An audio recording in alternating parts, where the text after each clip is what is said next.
There is a stretch of Penn Avenue in Pittsburgh's Point Breeze district where something extraordinary once stood.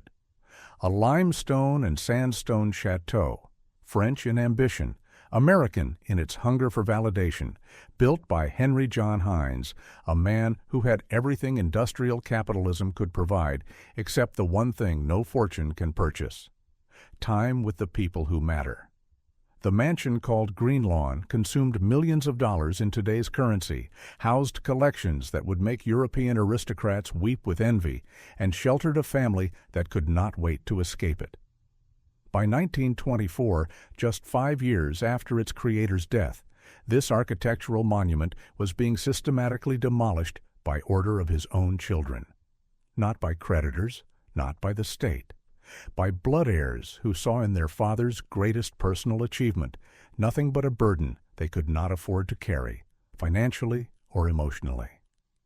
This is the story of Greenlawn, not the sanitized corporate history you might find in a museum placard or a brand anniversary press release, but the darker, more human tale of how wealth creates its own prisons, how grief manifests in stone and glass, and how the very thing a man builds to immortalize his love can become the monument to his loneliness.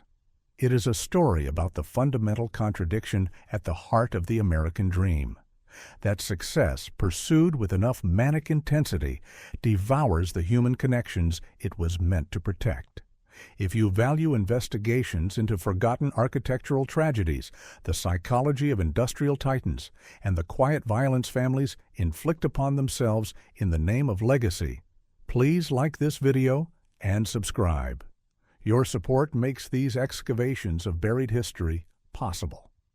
Now let us return to Pittsburgh in the 1890s, when Henry Heinz stood at the peak of his power and made the decision that would haunt his descendants. 1. The boy who learned that transparency was power, then forgot it. Applied to emotion. Sharpsburg, Pennsylvania, 1852. 8 years old. Henry John Heinz stands in his mother's garden, dirt under his fingernails, sweat on his forehead despite the cool morning air. This is not play. This is labor. 4 acres of vegetables demand constant attention, and the Heinz family operates under strict German Lutheran principles. Idleness is sin, work is prayer, and children are unpaid labor with the promise of character development. The family is not poor, not exactly. But Frederick Heinz, Henry's father, works as a brickmaker, and that profession leaves its mark. Literally. The air around Sharpsburg tastes of kiln smoke. The river water runs brown with industrial runoff. This is southwestern Pennsylvania in the mid-19th century, where nature exists only as raw material to be processed, packaged, and sold. Young Henry absorbs this lesson at a cellular level. By age 12, he is not merely helping in the garden, he is operating a small commercial enterprise. 3.5 acres under cultivation, a horse-drawn cart for deliveries, a route through neighboring townships, revenue tracked in a careful ledger, because even at 12, Henry Heinz understands that business is not about growing vegetables. Business is about systems, about reputation, about the customer's willingness to return next week. Here is the critical detail that separates this boy from 10,000 other ambitious children working their parents' farms. Henry Heinz was obsessed with perception, not just with being good, but with being seen as good. His mother, Anna Margareta, grated horseradish in the family kitchen using a recipe from the old country.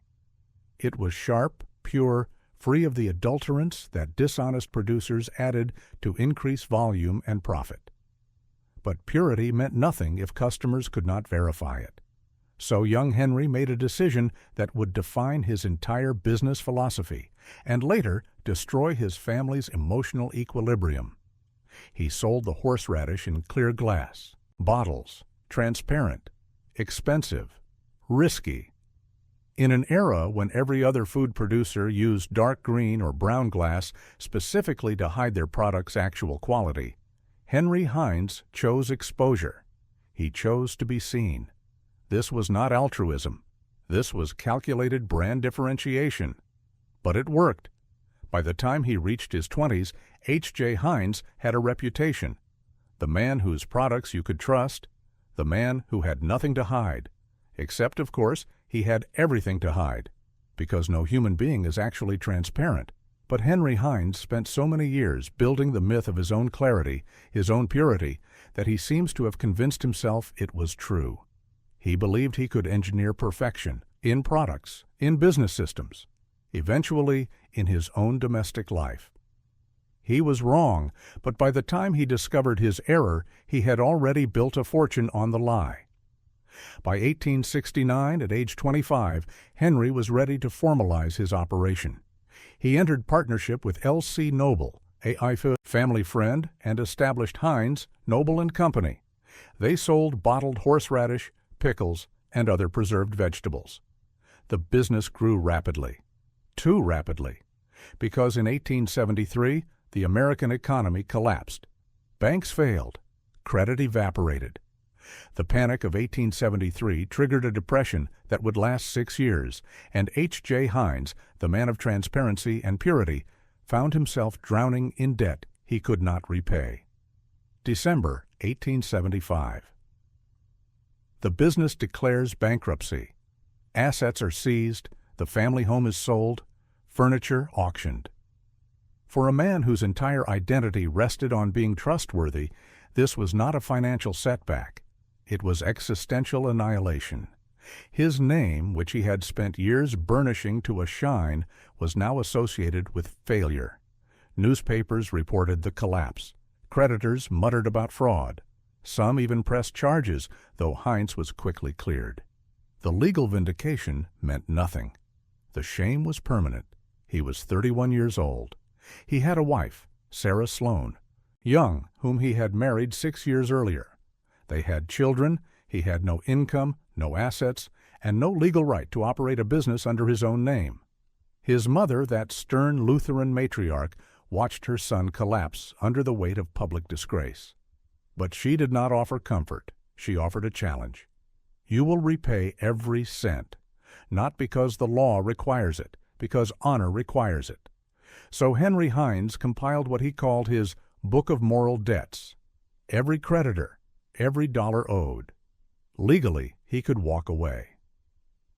Bankruptcy law existed precisely to allow such exits, but walking away was impossible for a man whose brand was his integrity. For the next 15 years, while operating under his brother's name and his cousin's ownership structure, Henry Heinz worked to repay obligations he was not legally bound to honor. He did this not because he was generous, but because he understood something fundamental about capitalism. Reputation is the only asset that cannot be seized by creditors. By 1888, he had repaid every debt. The newspapers that had reported his failure now reported his resurrection. Henry Heinz was not just solvent again. He was a moral exemplar, the man who kept his word, the man who proved that hard work and righteousness would triumph. The American success story incarnate. But there is a cost to resurrection. You cannot die and return unchanged. The Henry Heinz who emerged from bankruptcy was harder, more controlling, more obsessed with systems and surveillance. He had learned that chaos destroys, and only absolute control prevents chaos. He would spend the rest of his life attempting to engineer a world where nothing unexpected could ever happen again. He would try to build a house where time itself could be stopped, where loss was impossible, where every object was catalogued and every moment scheduled. He would fail. But the attempt would consume him and everyone who loved him. By 1890, the H.J. Heinz Company was a national brand. The iconic Keystone logo was everywhere. The slogan, 57 varieties, was a marketing fiction. There were far more than 57 products, but Heinz understood that specificity sells better than vagueness. He opened factories in Pittsburgh and beyond. He employed thousands. He was rich, genuinely, undeniably rich. Not merely comfortable, but wealthy enough to join the ranks of Pennsylvania's industrial elite. And it was precisely at this moment of triumph that Henry Heinz made the decision that would define the tragedy to come. He decided he needed a house, not just any house, a statement, a fortress, a place where his family would be safe from the chaos that had once destroyed him. He would build Greenlawn, and in building it, he would construct the most beautiful prison in Pittsburgh. 2. The woman who kept him human until she didn't. Sarah Sloane Young was not extraordinary by the standards of 19th-century female biography. She did not write novels. She did not lead reform movements. She was not a socialite whose party shaped political careers. She was, by every conventional measure, an ordinary wife of the Victorian era, supportive, religious, private, and invisible in historical records except as an appendage to her husband's achievements. But for Henry Heinz, Sarah was not ordinary. She was the foundation, the bedrock, the only person who knew him before he became H.J. Heinz, brand and icon. She married him in 1869, when he was 25 and she was 26, both from respectable but not wealthy families. She was Presbyterian. He was Lutheran. The theological differences were minor, but in that era, such things mattered. Their marriage was an alliance across a small but real social boundary, which tells you something important. They chose each other for reasons beyond strategic advantage. Sarah, known as Sally to family, was steady, not in the sense of being boring, but in the sense of being weight that prevents a boat from capsizing. Henry was ambitious, driven, prone to working 18-hour days and obsessing over details that no one else noticed. Sally anchored him.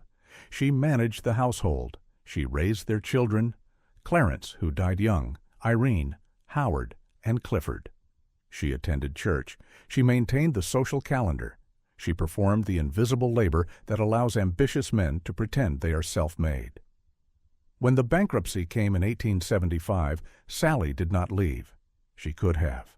Divorce was scandalous but available. She could have returned to her family, pleading that she had married a man who turned out to be a failure. But she stayed. While Henry sat in their rented room, paralyzed by shame, unable to look their children in the eye, Sally kept the household functioning. She found cheaper lodging. She made do with less. She did not reproach him, at least not in any way, that left a historical record. This is the kind of loyalty that cannot be purchased or negotiated. It simply exists, given freely, for reasons that are partly love and partly the grim determination of a woman who has nowhere else to go. By the late 1880s, when Henry had rebuilt the business and the debts were repaid, Sally should have been entering the comfortable phase of her life. Her husband was now genuinely successful. The family could afford a good house, travel, security. She was in her 40s. She had survived the worst. Now came the reward. Except Henry Heinz did not think in terms of enough. He thought in terms of more. And more required visible, physical proof, which is how, in 1892, the Heinz family came to purchase the property in Point Breeze that would become Greenlawn. Sally went along with the plan. Of course she did.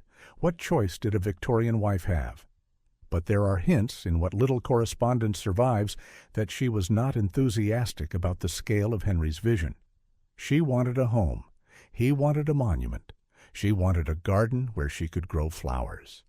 He wanted 10 greenhouses engineered for year-round orchid cultivation. She wanted rooms where their children could be comfortable. He wanted galleries for his expanding collection of clocks, ivories, and European antiquities. These are not compatible visions. But in a marriage where one partner controls all financial resources and the other has no legal standing to object, the conflict never becomes explicit. It simply festers, quiet and unspoken. The construction of Greenlawn began in 1892 and continued for years. The house was not built from scratch. An existing mansion was moved, expanded, rebuilt. Engineers jacked up the old structure and relocated it to accommodate new wings. This was cutting-edge technology in the 1890s, and it was expensive, brutally expensive. But money was no longer a constraint for Henry Heinz. Constraints were for ordinary people. He was building a place where his family would be insulated from the dirt, the noise, the chaos of industrial Pittsburgh. A controlled environment. A paradise. Sally, to her credit, tried to make it work. She involved herself in the planning. She selected wallpapers, discussed furniture placement, chose paint colors. She tried to inject warmth into what was rapidly becoming a museum. But the fundamental problem was structural. The house was not designed for human comfort. It was designed for display, for proving something, for answering critics who had once whispered that Henry Heinz was finished. By 1894, the house was still under construction, but portions were habitable. The family had moved in. Sally was now 51 years old. She had spent a quarter-century married to a man whose ambitions never slept, whose standards for perfection applied to everything and everyone, including her. She was tired, the kind of tired that does not resolve with a good night's sleep. November 1894. The weather in Pittsburgh turned cold early that year. Sally caught a chill. Nothing unusual, but the chill did not resolve. It worsened. She developed a cough, then a fever. The doctors were summoned. They diagnosed pneumonia. In 1894, this was a death sentence for anyone unlucky enough to contract a severe case. No antibiotics existed. Treatment consisted of bed rest, fluids, and prayer. For the wealthy, doctors could be hired to stand by the bedside and look grave. That was the extent of medical intervention. Henry Heinz, the man who controlled every detail of his business empire, who personally inspected factory floors and disciplined workers for the smallest deviation from protocol, was helpless. He could do nothing. He sat in the bedroom of his unfinished palace and watched his wife die. She passed on November 29, 1894, Thanksgiving Day. The irony was not lost on anyone. The day designated for gratitude became the day of ultimate loss. Sally's death broke something in Henry that never healed. But the fracture was strange. He did not become a hermit. He did not abandon the business. He did not drink himself into oblivion, as some widowers did. Instead, he intensified. He worked longer hours. He expanded the company more aggressively. He traveled constantly to Europe, to the Middle East, to anywhere he could buy artifacts to fill the empty rooms of Greenlawn. He threw himself into the one thing he understood: systems, control, accumulation, but he could not bring himself to remarry. He was 50 years old, wealthy, prominent, and reasonably healthy. Remarriage would have been socially acceptable, even expected. But he did not. Whether this was loyalty to Sally's memory or an inability to trust another person with emotional access is unknowable. What is known is that Greenlawn, the house that was supposed to be a family sanctuary, became instead a mausoleum. Sally's presence haunted every room, not because of ghosts, but because the entire structure was designed around a marriage that no longer existed. The children, Irene, Howard, and Clifford, grew up in this atmosphere. Their mother was dead. Their father was physically present, but emotionally absent, consumed by work and by his compulsive need to fill the mansion with beautiful things that meant nothing. The house became a museum where people happened to sleep, cold, silent, perfectly maintained, and absolutely unbearable. This was the inheritance Henry Heinz was building, not a home, but a memorial to a woman who would have preferred a modest house with a garden. 3. The palace built to stop time, which only accelerated its own obsolescence Point Breeze in the 1890s, was Pittsburgh's answer to the question, where do men who own the means of production choose to live? Not in the smoke-filled valleys near their factories, not among the workers whose labor generated their wealth. They built their estates on the hills, where prevailing winds carried the industrial filth away from their lungs and toward someone else's. The district was home to George Westinghouse, the electrical pioneer, to Henry Clay, Frick, Carnegie's ruthless lieutenant, to Andrew Carnegie himself before he decamped to New York. These were men whose names appeared in newspapers not for society gossip, but for strikes, innovations, and the brutal reshaping of American labor. Point Breeze was where they retreated to pretend they were something other than architects of industrial warfare. Henry Heinz purchased his plot in 1892 for a sum that would translate to several $1,000,000 today. The land itself was unremarkable, flat, formerly agricultural, now subdivided. But the location was everything. Penn Avenue, the main thoroughfare, provided access. The neighborhood provided validation.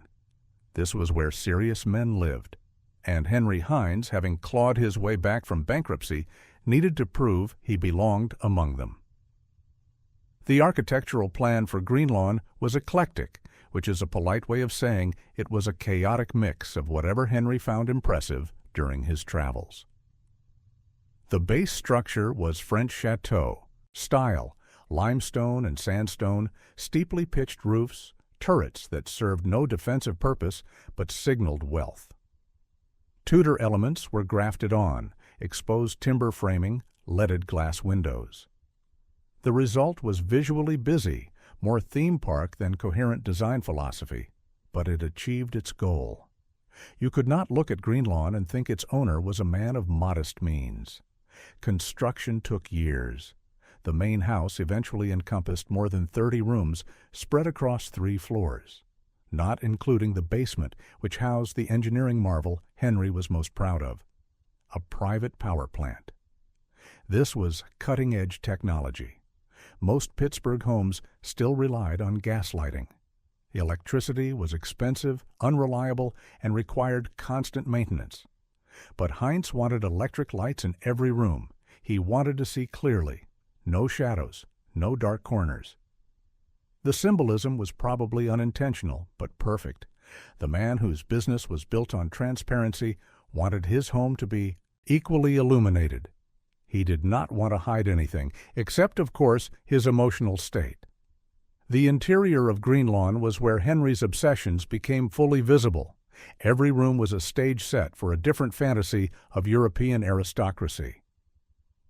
The imperial room featured French furniture upholstered in gold brocade.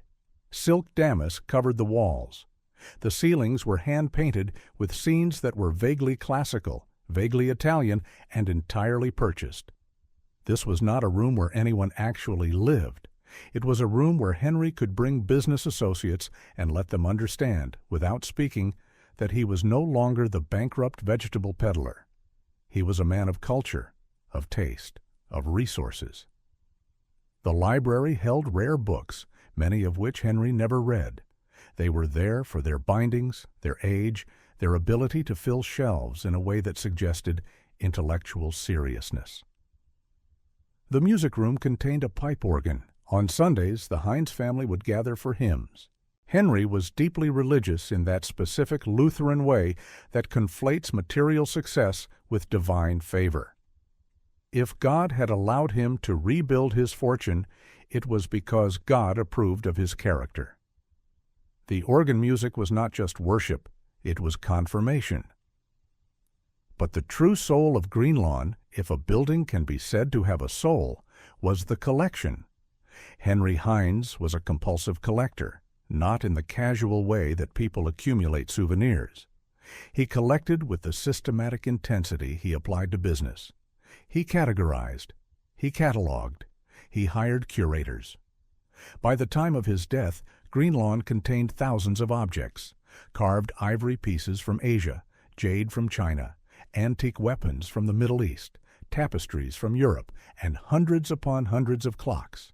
The clocks deserve special attention. They were everywhere. Grandfather clocks in the hallways, mantel clocks on every available surface, pocket watches in display cases. Each one kept time differently. Each one ticked, chimed, or struck the hour on its own schedule. The house was filled with the sound of desynchronized time. For a man who had lost his wife and could not stop the hours from passing, this seems like torture. but perhaps that was the point. If you surround yourself with time made physical, made beautiful, made into objects you can own, perhaps time itself becomes less frightening. You cannot control mortality, but you can own 300 devices that measure it. The gardens were equally ambitious. 10 greenhouses, some attached to the main house, others scattered across the property. These were not simple structures.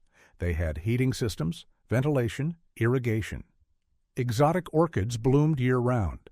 Citrus trees bore fruit in Pennsylvania winters. The greenhouses required a full-time staff of gardeners, plus seasonal help. They were expensive to operate and pointless from any practical standpoint. You could buy orchids and oranges for far less than it cost to grow them. But that was not the goal. The goal was control. Henry Heinz wanted a garden that did not depend on weather, seasons, or luck. He wanted Eden engineered. The total cost of Greenlawn is difficult to pin down because construction and furnishing continued for years. Conservative estimates suggest Henry spent at least $2 million on the property between purchase, construction, and acquisitions. In today's currency, adjusted for inflation, that translates to approximately $60 million. For a single-family home that no one actually enjoyed living in.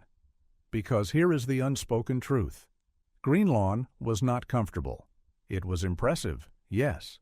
It was beautiful by the standards of Gilded Age excess. But it was not a place where you could relax. Everything was too valuable, too fragile, too meticulously arranged. The children could not play freely without fear of breaking something irreplaceable. Sally, before her death, could not rearrange furniture without disrupting Henry's carefully planned aesthetic. The servants moved through the house like museum guards, maintaining, dusting, repairing, but never inhabiting. After Sally died, the house became even colder. Henry filled the silence with more objects. He traveled to Egypt and returned with fragments of ancient artifacts. He went to Palestine and brought back pieces of archaeological sites. He toured Europe and purchased entire roomfuls of furniture. He was trying to fill a void. Not the physical void of empty rooms, but the emotional void of a marriage that was over. But objects cannot replace people. They can only distract from the absence. By 1900, Greenlawn was essentially complete. It stood as a monument to Henry Heinz's success, his taste, his values. It was also a monument to his fundamental misunderstanding of what a home is supposed to be. A home is not a museum. A home is not a curated collection. A home is messy, lived in, imperfect. It is shaped by the people who inhabit it, not by the person who owns it. Greenlawn had an owner, but it is debatable whether it ever had inhabitants. The neighbors, those other industrial titans, surely noticed. They visited on occasion for formal dinners or charitable events. They admired the collections. They complimented the architecture. But there are no records of anyone envying Henry Heinz's domestic life. You can have the most beautiful house in the city and still be profoundly alone inside it. That was the tragedy of Greenlawn. It achieved every goal Henry set for it, except the one that mattered. 4. The children who inherited a museum and a debt. They never agreed to pay. Howard Heinz was born in 1877, the second surviving son. By the time he was old enough to form coherent memories, his father was already a success. Howard did not grow up poor. He did not experience bankruptcy or shame. He grew up in the shadow of achievement, which is its own kind of burden. His father was a legend, not just within the family, but nationally. H.J. Heinz was on magazine covers. His factories were tourist attractions. Workers called him Uncle Henry, a paternalistic nickname that obscured the fundamental power imbalance but suggested affection. How do you become your own person when your father is already a brand? Howard tried. He attended college. He worked in the business because that was expected. He learned the systems his father had built. He was intelligent, capable, and utterly uninterested in collecting ivory or winding 300 clocks. He was a man of the 20th century, practical, efficiency-focused. He saw no value in surrounding himself with relics of dead civilizations. This created a quiet friction. Henry never explicitly said his son lacked culture, but the implication hung in the air, thick as greenhouse humidity. Clifford, born in 1883, was younger and more pliable. He also joined the family business. He also lived at Greenlawn when required. But he was restless in ways that frustrated his father. Clifford wanted to travel for pleasure, not to buy artifacts. He wanted to enjoy wealth, not use it as proof of moral superiority. This made him suspect in Henry's eyes. Enjoyment without purpose was dangerously close to idleness, and idleness was still sin. Irene, the only daughter, faced a different set of constraints. Women of her class in that era had one primary function: marry well. She did eventually. But first she had to endure years of living in Greenlawn as the only woman in a house built as a shrine to her dead mother. Imagine that psychological landscape. Every object your father hoards, every room he fills, is an attempt to keep your mother's memory alive. You, the living daughter, are competing with a ghost. You cannot win. Ghosts do not age. They do not disappoint. They do not contradict. All three children grew up in material luxury and emotional poverty. They had tutors, servants, access to the best education money could buy. They also had a father who was present in body but absent in spirit. Henry Heinz worked constantly. When he was home, he was inspecting his collections or planning his next acquisition. He was not cruel, but he was not available. He loved his children in the abstract way that men of his generation and class often did, as recipients of his wealth, as carriers of his name, as justification for his labor. But he did not know them, not really. By the time Henry Heinz died in 1919, his children were adults. Howard was 42, Clifford was 36, Irene was in her 40s. They had spent their entire lives in the orbit of their father's ambitions. They had been well-behaved. They had fulfilled their roles. And now he was gone. The empire passed to them, the business, the factories, the brand, the wealth, also Greenlawn, that massive, cold, overcrowded monument to their father's inability to process grief. The will was generous in financial terms. Henry had set up trusts. There was money for everyone. But the house itself was not clearly bequeathed. It was simply there, full of priceless objects, requiring a staff of servants to maintain. And immediately a question arose that had probably been unspoken for years. What do we do with this? None of the children wanted to live there. Howard had his own family, his own preferences. He did not want to raise his children in a museum where they could not touch anything. Clifford had no interest in maintaining greenhouses or winding clocks. Irene had her own life, her own marriage. The idea of any of them moving into Greenlawn full-time was absurd, but the alternative, leaving it empty, was wasteful. The house cost a fortune to heat, to staff, to maintain. The roof alone required constant repairs. The greenhouses needed daily attention. The collections needed climate control and security. The first attempt at a solution was obvious. Donate it. Give it to the city. Let Pittsburgh turn Greenlawn into a public museum. The Heinz name would be preserved. The collections would be accessible to the public, which would align with their father's philanthropic values. Everyone wins, except the city of Pittsburgh did not want it. The official refusal was polite.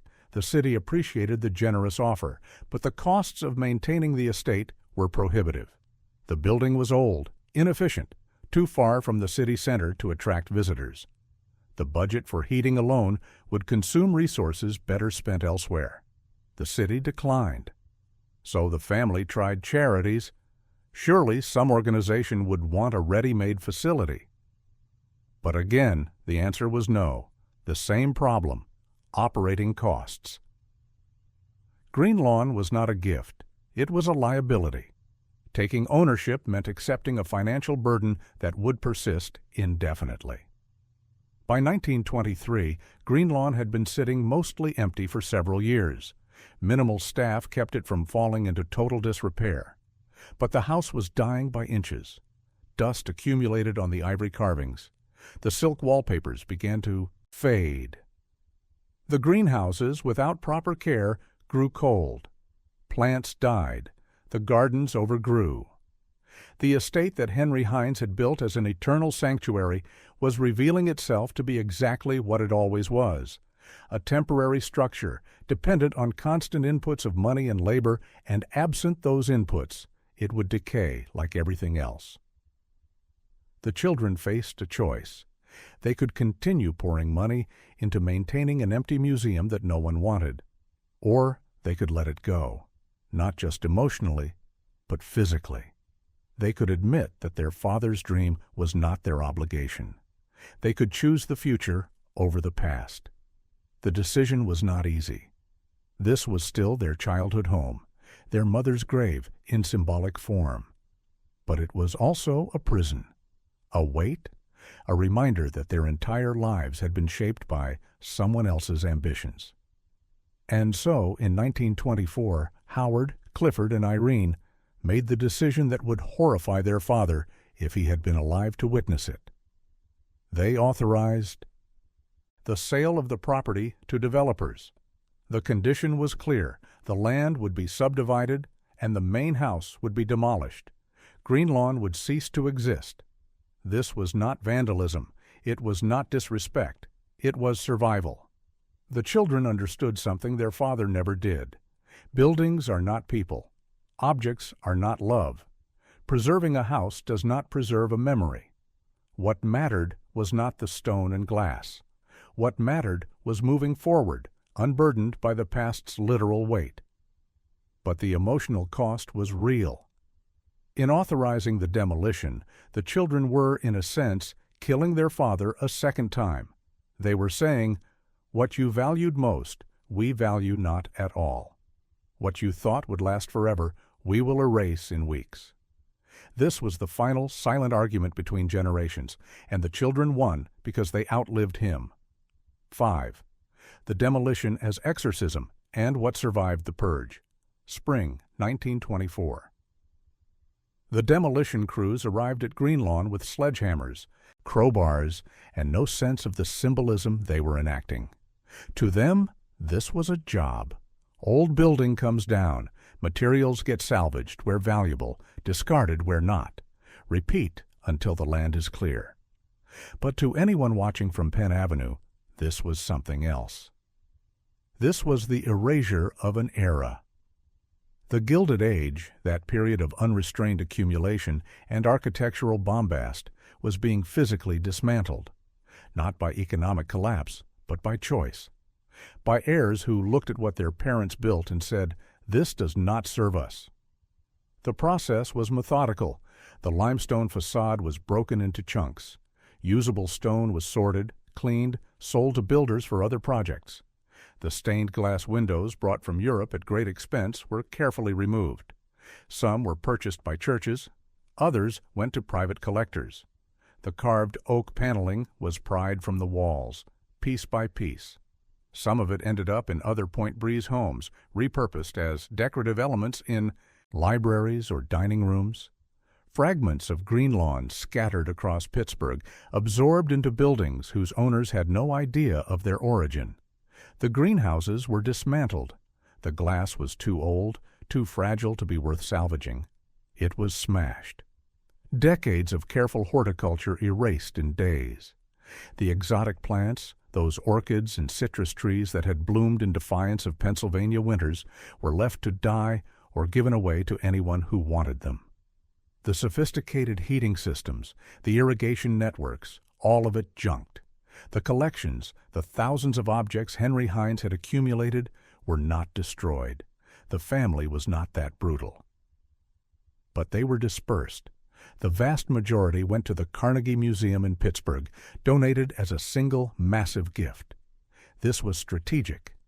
By giving the collections to a public institution, The family ensured their father's name would remain associated with culture and philanthropy, but they also ensured they would never have to dust another ivory carving or wind another antique clock. The clocks, 300 of them, all donated. Someone else's problem now. The irony is rich. Henry Heinz spent decades collecting time, trying to possess it, control it. His children gave it away in a single transaction. By summer 1924, Greenlawn was gone. The plot of land was surveyed, subdivided into smaller parcels, and sold to developers. Within 2 years, modest homes appeared. Nothing grand, nothing memorable, just ordinary upper-middle-class houses, each with a small yard, a garage, a porch. The families who moved in had no connection to Henry Heinz beyond perhaps having a bottle of ketchup in their pantry. They were living on top of a forgotten dream. 2 elements survived. The wrought iron fence that had once marked the boundary of the estate was left in place. It still stands, though no one looking at it today would know what it once enclosed. It is just an old fence. The second survivor is the carriage house, a small structure at the back of the original property. It was sturdy, functional, and cheap to maintain. Someone converted it into a residence. It exists today as a private home, anonymously integrated into the neighborhood. If you did not know its history, you would walk past without noticing. The demolition of Greenlawn was complete, but the story was not over. Because Howard Heinz, the son who authorized the destruction, understood something crucial. If you demolish a monument, you need to replace it with something, or the act looks like mere destruction. You need to give people a new narrative, a better narrative. And so, in 1933, the Heinz family announced a new project. They would fund the construction of a chapel on the University of Pittsburgh campus. It would be called the Heinz Memorial Chapel. It would honor Henry and Sarah Heinz. It would be open to the public. It would serve students, faculty, and the community. It would be neo-Gothic in style, beautiful, filled with stained glass, a space for reflection and ceremony. This was the masterstroke. By destroying the private monument and replacing it with a public one, Howard Heinz transformed his father's legacy. Greenlawn had been selfish, inward-focused, a fortress against the world. The chapel would be generous, outward-focused, a gift, and it would last. Because institutions maintain buildings that serve a purpose. No one maintains mausoleums. The Heinz Memorial Chapel was completed in 1938. It is widely considered one of the most beautiful examples of Gothic Revival architecture in America. The stained glass windows rise 73 feet, among the tallest in the world. Light floods the interior, colored, refracted, gorgeous. The space is used for weddings, concerts, memorial services. It is alive in a way Greenlawn never was. And here is the final irony. More people know Henry Heinz today because of the chapel than ever would have because of the mansion. The mansion was private, exclusive, intimidating. The chapel is welcoming. It serves the living. It is, in every sense, a better memorial. Howard Heinz understood what his father did not. Legacy is not about what you own. It is about what you give away. 6. The ketchup bottle as tombstone and what remains. When mansions fall. Today, if you search for Greenlawn, you will find almost nothing. A few grainy photographs in archives, a historical society pamphlet that mentions it in passing. Most Pittsburghers, even those who live in Point Breeze, have never heard of it. The name means nothing. But they know Heinz, the brand, the label, the octagonal glass bottle that sits in refrigerators worldwide. That bottle, that simple container, has outlasted the mansion by a century and will likely outlast it by several more. This is the ultimate verdict on Henry Heinz's life. The thing he did for business proved eternal, and the thing he did for himself proved ephemeral. He wanted Greenlawn to be his legacy. It was not. His legacy is 57 varieties and the broader transformation of American food production from a landscape of poison and deception to something resembling safety and transparency. Heinz was not a perfect man. His factories were better than most, but they were still factories. Workers were still exploited, just less brutally than elsewhere. He was a paternalist, which is a step above a tyrant, but still assumes workers need a father figure rather than fair wages and autonomy. He was religious in ways that often translated to moral rigidity. He was obsessed with control to a degree that damaged his relationships. But he also genuinely believed in quality, in purity, in the idea that a business could do well by doing good. That was not marketing cynicism. That was his actual worldview. And that worldview is what survives. The Pure Food and Drug Act of 1906, which Heinz lobbied for aggressively, remains the foundation of American food safety regulation. The idea that a consumer has the right to know what is in their food, that transparency is not just good marketing, but a moral obligation, that is Heinz's legacy. Not the ivory carvings, not the 300 clocks, the transparent bottle. But the story of Greenlawn matters because it reveals the human cost of that success. Henry Heinz achieved everything he set out to do in business. He failed at almost everything in his personal life. He could not save his wife. He could not connect with his children. He could not build a home that felt like a home. He tried to use wealth to solve problems that wealth cannot solve. This is not a unique failure. It is the defining failure of industrial capitalism, the assumption that if you can engineer a better pickle, you can engineer a better life. You cannot. Life is not a system. It is not a process that can be optimized. It is messy, unpredictable, resistant to control. The people who love you need your presence, not your presence. Your children do not care about your collections. They care about whether you notice them. Henry Heinz spent decades not noticing because he was too busy building, and when he died, his children dismantled what he built because it meant nothing to them. It was a monument to his absence, not his love. The architectural legacy of the Gilded Age is filled with similar stories. Mansions built by men who did not understand that buildings are not immortal unless someone wants to preserve them. And preservation requires ongoing investment, ongoing care, ongoing justification. Greenlawn could not justify itself. It was too big, too expensive, too tied to one man's neuroses. So it died. But the chapel lives. The factories, repurposed now into lofts and offices, live. The brand lives. The name lives. Just not in the way Henry Heinz intended. He wanted to be remembered as a man of culture, a collector, a builder of palaces. He is remembered as the Ketchup guy. And that is fine. Better than fine. Because the Ketchup guy improved millions of lives by making food safer. The collector improved no one's life but his own, and even that is debatable.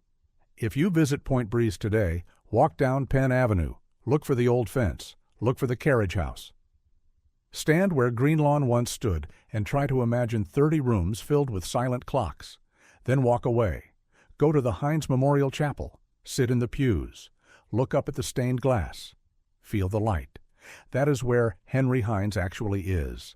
Not in the grave, not in the demolished mansion. In the light coming through glass, serving people who never knew him, who never will, and who benefit from his legacy regardless. That is what endures, not stone, not collections, not mansions built to stop time. What endures is what you give, not what you keep. Henry Heinz learned that lesson too late, but his children learned it in time to save his name. They destroyed the monument to his ego and built a monument to his values. They understood what he never did. The purpose of wealth is not to insulate yourself from the world. It is to improve the world, then let it go on without you. Greenlawn is forgotten. That is appropriate. It was always about forgetting, about escaping the chaos of the world into a controlled perfection that does not exist. But the chapel is remembered. The bottle is remembered. The idea that transparency is virtue is remembered. Those are the things worth building. Those are the legacies that survive demolition. And perhaps that is the real lesson here, the one that applies beyond Pittsburgh, beyond Ketchup, beyond the Gilded Age. You cannot control how you are remembered. You can only control what you do. Build something useful, something generous, something that serves people after you are gone. Or build a mansion full of clocks that your children will sell for scrap the moment you die. Choose carefully. Time is the only thing you cannot bottle, no matter how transparent the glass. The dominant narrative about Greenlawn focuses on the family drama, the dissolving mansion, the collections scattered like ashes. But this perspective carries the implicit bias of all histories written from the top down. It treats the estate as a stage occupied by the Heinz family alone, as if the walls rose by themselves, as if the orchids watered themselves, as if the 30 rooms cleaned themselves. They did not. Behind the grand facade of Heinz paternalism, behind the narrative of the benevolent industrialist who gave his workers manicure stations and hot meals, existed a shadow economy of domestic labor that makes the story of Greenlawn considerably more uncomfortable. To understand what the mansion truly represented, you must count the people who made it function, and then you must ask what happened to them when the dream collapsed. At the height of its operation, between 1895 and 1919, Greenlawn employed approximately 25 to 30 full-time domestic workers. These were not factory employees with union protections and lunch breaks enshrined in company policy. These were household staff, invisible in photographs, unnamed in most historical accounts. The hierarchy was rigid. At the top stood the head butler and the head housekeeper, positions of genuine authority within the domestic sphere.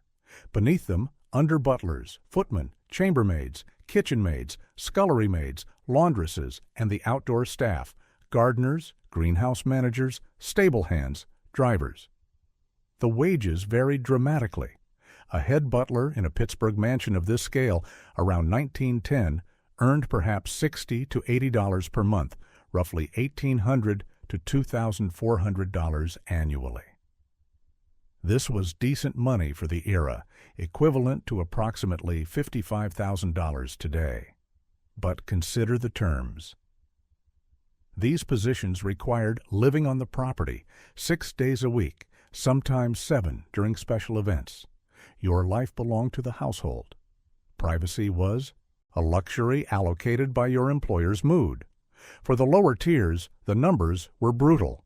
A scullery maid, the lowest position in the kitchen, earned perhaps $12 to $15 per month in 1910, maybe $180 annually.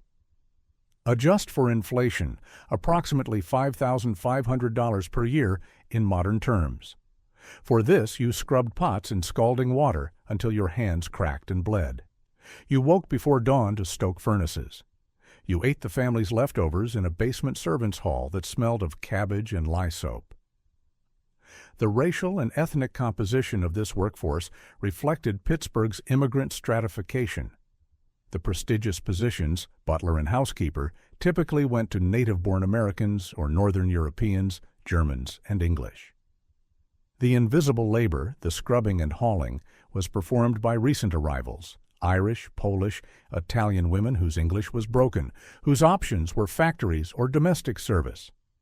Henry Heinz, the Lutheran moralist, paid these women wages that kept them perpetually on the edge of subsistence. He called this Christian charity. Here is where the contradiction becomes nauseating. While Heinz built his reputation as a progressive employer at the factory, providing amenities that genuinely improved workers' lives, his domestic staff lived under a completely different regime. The factory workers had advocates, nascent labor organizing, public scrutiny. The domestic workers had nothing but the whim of the household manager and the unspoken threat, complain, and you will be replaced by next week. Sarah Heinz, before her death, managed this staff with Victorian firmness. There are fragmentary records, mostly from other Pittsburgh households of the era, that describe the expectations. Servants were to be invisible when family was present. moving through corridors like ghosts, eyes downcast. They were forbidden from using the main staircase. They had separate, narrow servant stairs, steep and unlit. At Greenlawn, these stairs connected the basement kitchens to the upper floors, a vertical conduit for labor that allowed the illusion of a self-maintaining house. When Sarah died in 1894, the management structure fractured. Henry, consumed by grief and business expansion, delegated household supervision to hired professionals. The emotional temperature of the house dropped to freezing. Servants became even more invisible, mechanisms in a machine that no longer had a heart. Some left. Others stayed because employment, even miserable employment, was better than the alternative in the panic of 1893's lingering economic depression. Now advance the timeline to 1919. Henry Heinz dies. The household enters a strange limbo. For several months, the staff continues working, maintaining a house that no longer has a master, cleaning rooms no one occupies, tending plants no one admires. They do this because inertia is powerful, because wages still arrive, because what else can they do? Then comes the decision. The Heinz children will not live in Greenlawn. The collections will be donated. The house will be sold. The staff receives notice, not all at once, but in waves. First the gardeners, then the kitchen staff, then the chambermaids. By 1923, only a skeleton crew remains, a few old retainers paid to keep the building from rotting entirely before demolition. Here is the question that historical accounts never adequately address. What happened to these people? The women in their 50s who spent 3 decades scrubbing the floors of a mansion now being torn down, what were their prospects? Domestic service was a young woman's profession.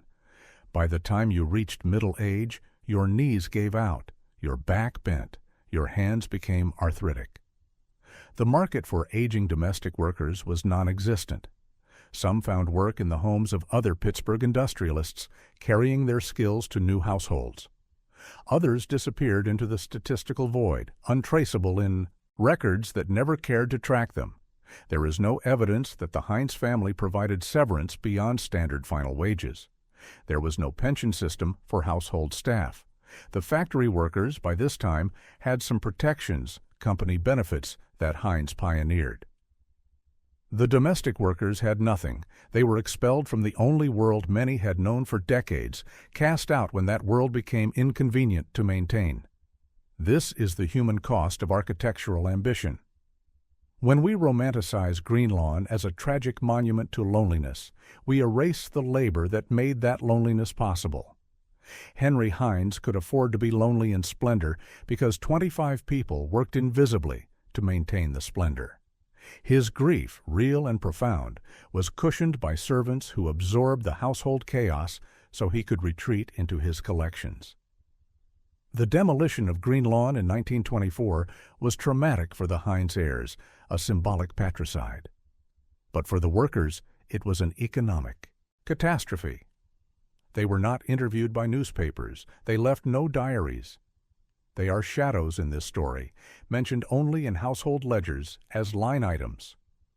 Wages, domestic staff, March 1910, $473.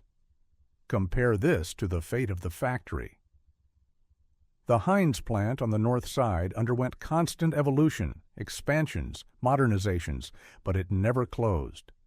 Factory workers moved from generation to generation, sons following fathers into the assembly lines. They developed institutional memory, negotiated collectively, gained power. The domestic workers had none of this. They were atomized, isolated in private households, legally classified not as employees in the modern sense, but as servants in the old feudal sense. There is a particular cruelty in the timing.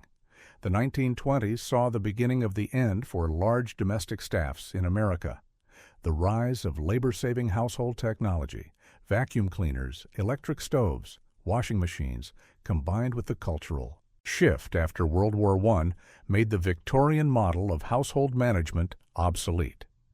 Younger women who might have entered service in 1900 went to factories or offices instead in 1920. The live-in maid became increasingly rare.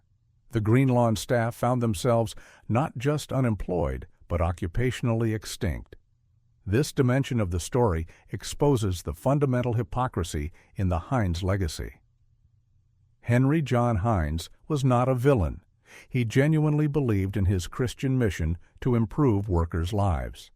But his benevolence was selective. It extended to those workers visible to the public, whose conditions could enhance his reputation. It did not extend with the same vigor to those hidden behind closed doors, cooking his meals and washing his linens. The demolition documents, preserved in Pittsburgh archives, list the sale of materials: oak paneling, marble fixtures, iron fencing. They do not list the names of the people who polished that paneling for 20 years. This absence is not an oversight. It is a structural feature of how we record history. Objects matter. Labor does not, unless it organizes and fights to be seen. When you visit the Heinz Memorial Chapel today, you see a monument to Henry and Sarah, funded by their children. It is beautiful. The stained glass genuinely moves the spirit. But there is no plaque commemorating the women who scrubbed the floors of Greenlawn. There is no acknowledgement that the money which built the chapel was extracted in part from their underpaid labor. This is not unique to the Heinzes. This is the standard operation of Gilded Age wealth. But recognizing the pattern does not make it less damning. The workers who built and maintained the Heinz mansion inherited nothing from its destruction. They gained no share in the moral clarity that the heirs achieved by demolishing the white elephant. They were simply discarded, another category of material liquidated in the process of generational wealth transfer. Their stories, such as we can reconstruct them, are footnotes to footnotes. And that, more than the demolished walls, more than the scattered collections, is the true tragedy of Greenlawn. It was built on invisible labor, and when it fell, that labor remained invisible. Return to the physical structure itself, but this time examine it not as a family home, but as a psychological document. Every mansion built by an industrialist in the Gilded Age is a treatise on power, but the specific choices reveal the specific neuroses. Greenlawn, in its original design and subsequent modifications, encoded Henry Heinz's deepest anxieties: the obsession with glass. This motif runs through his entire life. The transparent jars that launched his career, the 10 greenhouses at Greenlawn, the insistence on huge windows in the main rooms. Glass is fragile, it shatters. Yet Heinz surrounded himself with it. The symbolism is almost too obvious. A man terrified of opacity, of hidden corruption, overcompensates by making everything visible. But visibility is also vulnerability. Glass walls keep out the cold, but let in the judgment of every passerby. The architectural style he chose, French chateau with Tudor accents, was deeply unfashionable by the 1890s in progressive circles. The emerging American aesthetic, championed by architects like Frank Lloyd Wright, valued horizontal lines, integration with landscape, simplicity. Heinz went in the opposite direction. He wanted vertical assertion, imported European pedigree, complexity. This was not ignorance. He was well-traveled, aware of contemporary trends.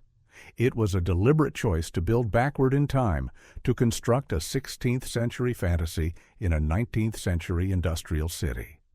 Why? Because the future frightened him. The factory was the future, functional, efficient, soulless. Greenlawn was his attempt to build a sanctuary from the future, a place where time stopped in an imagined European past that never actually existed except in his imagination. The Auge architecture was nostalgia for a history he did not personally possess, purchased and assembled like his ivory carvings. Consider the layout of the interior spaces. The public rooms, dining hall, music room, library were designed for formal entertaining.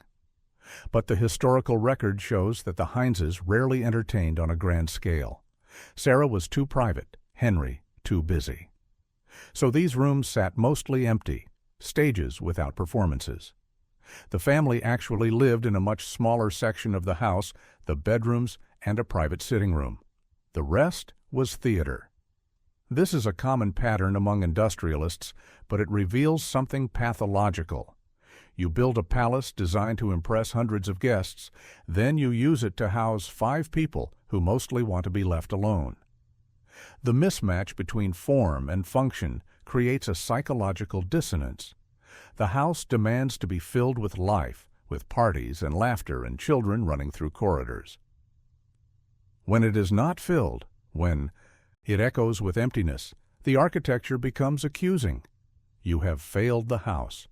The house, in its grandeur, judges your inability to live up to its scale. Henry Heinz tried to fill the void with things. Every trip abroad, he returned with more acquisitions. By the 1910s, Greenlawn was suffocating under the weight of its collections. Display cases lined every available wall. The hallways became galleries. This was hoarding disguised as connoisseurship. Each object was a defense against the emptiness, a small monument to permanence. These things, carved from ivory, cast in bronze, woven into tapestries, had survived centuries. Surely they would continue. Surely he, surrounded by durable things, would also endure. But objects are treacherous companions. They do not love you back. They require maintenance, climate control, insurance, security. They turn your home into a warehouse. Heinz's children grew up navigating a museum where touching was forbidden. Imagine the psychological impact. Your house is filled with priceless artifacts, but you are not allowed to play. The message: history is more important than childhood. Objects are more valuable than your comfort. The greenhouse complex deserves particular attention. 10 separate structures, ranging from small cold frames to massive glass halls heated by elaborate pipe systems. These were not decorative. Heinz personally supervised them, spending hours each day among the plants. Here, finally, was something he could control absolutely. Orchids do not have free will. They respond predictably to water, light, temperature. If you provide the correct conditions, they bloom. If you fail, they die, but at least the causality is clear. The greenhouses were a response to Pittsburgh's environment. The city's air was so polluted that nothing delicate survived outdoors. To have beauty, you had to seal it behind glass, create an artificial atmosphere. This is a perfect metaphor for Heinz's entire life strategy. He could not change Pittsburgh, could not clean the rivers or clear the sky. So he built a bubble, a controlled environment where his vision of perfection could exist isolated from the chaos outside. But maintaining the bubble required constant energy input. The boilers that heated the greenhouses consumed coal, the very substance that polluted the city in the first place. The purity inside was purchased with the money generated by factories that fouled the outside.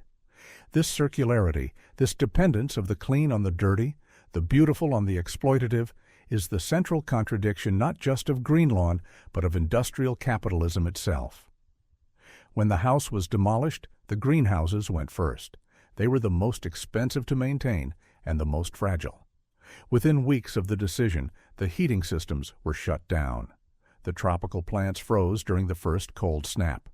The orchids that Heinz tended for decades died in a single night.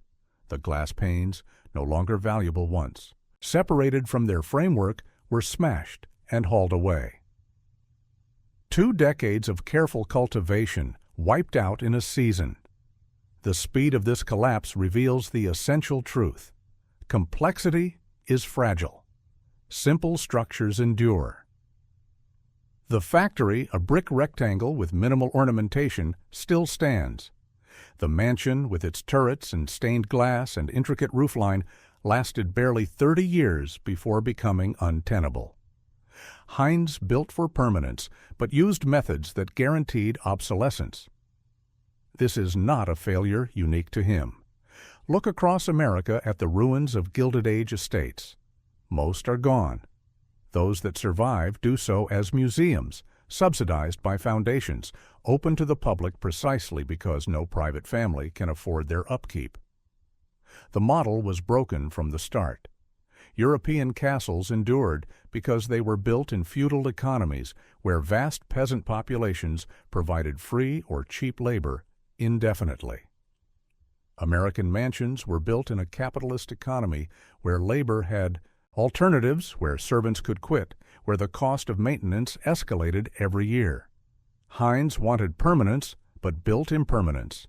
He wanted control, but created something too complex to control. The architecture of Greenlawn was a monument to the limits of willpower. You can build walls as thick as you want, import stone from Italy, hire the best craftsmen. None of it matters if the economic foundation shifts. And in America, the economic foundation is always shifting. The demolished house left behind one artifact that survives in museum collections: architectural drawings. These blueprints, preserved at the Heinz History Center, show the evolution of the structure, the additions and modifications that Heinz commissioned over the years. Looking at them now, you can see the mind of the man in the lines. Everything is labeled, categorized, assigned a function. The drawings are beautiful in their precision. They represent a world where every measurement is exact, every angle calculated. They represent a world that does not exist. Buildings, once inhabited, betray their plans. People use rooms in ways architects never intended. Servants cut through drawing rooms to save time. Children climb on furniture despite rules. Nature intrudes, leaks, drafts, mice. The gap between the blueprint and the reality grows every year. By the time Greenlawn was demolished, it bore little resemblance to the original vision. It had become a palimpsest, layers of use and adaptation and decay. The demolition erased even this compromised reality, leaving only the blueprints, the dream on paper. In a sense, the house returned to its purest form, an idea, and perhaps that is the only form in which it could achieve the immortality Heinz desired. The physical structure is gone, but the concept, the ambition, the hubris, that remains. We are discussing it now, over a century later. The stones failed. The story endures. Howard, Clifford, and Irene Heinz, three people born into immense privilege, raised in a palace, educated at the finest schools, and yet arguably damaged more than benefited by the circumstances of their birth. This is uncomfortable territory. We resist feeling sympathy for the rich. Their problems seem trivial compared to the scullery maid earning $15 a month. But examine their situation with cold objectivity, and a genuine tragedy emerges. None of them chose to be Henry Heinz's child. They were born into a role with obligations they could not refuse. From infancy, they were public figures. Newspaper articles described their birthday parties. Charity events featured them as examples of wholesome American youth. Their father's name was on products in millions of homes. They could not escape his shadow. They could not fail without the failure being public. This is a prison, even if the bars are made of gold. Howard, as the eldest son, bore the heaviest burden. Born in 1877, he was 17 when his mother died, 42 when his father followed. That means he spent his entire adult life in a state of anticipation, waiting to inherit not just money, but responsibility. He worked at the company, learning the business, always in his father's shadow, never able to make decisions that contradicted the founder's vision. There are photographs of Howard from the 1910s, standing beside his father at factory openings, at charity events. Look at his face. There is a tightness around the eyes, a forced smile. This is a man performing a role. When Henry finally died in 1919, Howard's first emotion was likely not grief, but relief. At last, the burden of waiting was over. At last, he could make his own decisions. The decision to demolish Greenlawn was the first major assertion of his autonomy. It was a statement. I am not my father. I will not live in his museum. I will honor him in my own way. This took courage. Public opinion was divided. Some praised the family for transforming private wealth into public good by building the chapel. Others accused them of vandalism, destroying a landmark. Howard endured the criticism. He chose his own path. But the psychological cost of growing up in Greenlawn left marks. Howard never married. He lived a relatively private life, avoided the spotlight when possible, focused on business and philanthropy. There is a pattern here. A man who spent his childhood on display retreats into privacy as soon as he has the power to do so. The mansion, designed to showcase the family, instead taught him to hate being showcased. Clifford, the second son, followed a similar trajectory. He married, but had no children. He worked in the business, but without the fervor of his father. The drive to build an empire, so consuming in Henry, had dissipated by the second generation. Clifford was competent, dutiful, but fundamentally uninterested in Ketchup. He wanted a life, not a legacy. Greenlawn represented legacy, the suffocating weight of it. Its demolition freed him. Irene, the only daughter, faced different pressures. In the Victorian and Edwardian eras, daughters of wealthy men were decorative assets, expected to marry well and produce grandchildren. Irene did marry twice, but neither marriage produced the dynasty that Henry might have envisioned. She became a philanthropist, funding hospitals and schools. But she, like her brothers, avoided living in the shadow of Greenlawn. She built her own homes, smaller, more manageable, more hers. The pattern across all three siblings is clear. They fled the monument. They took the money, accepted the responsibility, but refused the iconography. They dismantled the physical structures of their father's ego, his mansion, and his collections, and redirected the resources toward projects that served others, the chapel, the hospitals, the endowments. This was not rejection of their father. It was a sophisticated renegotiation of what honoring him meant. But there is another layer. Did they mourn? Did Clifford, standing amid the rubble of Greenlawn in 1924, feel anything other than relief? Did Irene weep for the gardens where she played as a child? We have no record of their private emotions. Public statements were dutiful, respectful. But the speed of the demolition, the efficiency with which they liquidated the estate, suggests a desire to be done with it, to close a chapter. This raises questions about inherited wealth and inherited trauma. The Heinz children inherited approximately $40 million between them in 1919, roughly $1.2 billion today. That money insulated them from material hardship. But it did not insulate them from emotional hardship. They grew up with a father who was physically present but emotionally absent, obsessed with his work and his collections. They grew up with the ghost of a mother they barely knew, idealized into sainthood. They grew up in a house that was not a home, but a stage. Child psychology was not a developed field in the 1890s. No one asked whether it was healthy to raise children in a museum. No one questioned whether the pressure of living up to the Heinz name might warp a young psyche. The assumption was that wealth solved all problems. But wealth creates its own problems, different from poverty's, but real nonetheless.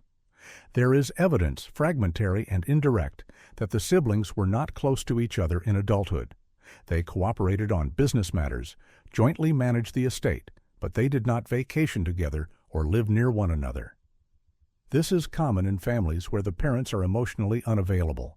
The children, lacking a warm center, orbit each other at a distance, bound by obligation but not affection. The demolition of Greenlawn, then, was not just a real estate decision. It was the dissolving of the last structure that forced them into proximity. Once the house was gone, once the collections were donated, they could finally separate, live their own lives, stop pretending to be the perfect Heinz family that newspapers described. This is the hidden cost of ambition. Henry Heinz built an empire and a palace, but in doing so, he sacrificed the intimacy that makes a family a family. His children grew up with everything except a father who was present, except a home that felt like home. The marble and oak could not compensate for the absence of warmth. The greenhouses, no matter how exotic, could not replace a parent's attention. When they tore down Greenlawn, they were not destroying their father's legacy. They were destroying his prison, and in doing so, they were trying to escape their own. These extended dimensions of the Greenlawn story, the labor exploitation, the architectural psychology, the generational trauma, complicate the narrative. They resist the simple moral that the original tale might suggest. This is not just a sad story about a lonely man and a demolished house. It is a story about the entire structure of industrial wealth in America, how it is generated, who pays the hidden costs, what it does to families across generations, and why the physical monuments of the Gilded Age were always doomed to crumble. The mansion is gone, but the questions it raises about wealth, memory, labor, and legacy remain uncomfortably relevant. Every time you see a billionaire building a compound, pouring money into private estates while workers struggle, you are watching Greenlawn repeat itself. The names change, the architecture evolves, the fundamental dynamic does not. And perhaps that is why the story demands retelling, expansion, examination from every angle, because we are still building Greenlawns, we are still demolishing them, and we are still refusing to acknowledge the workers clearing the rubble.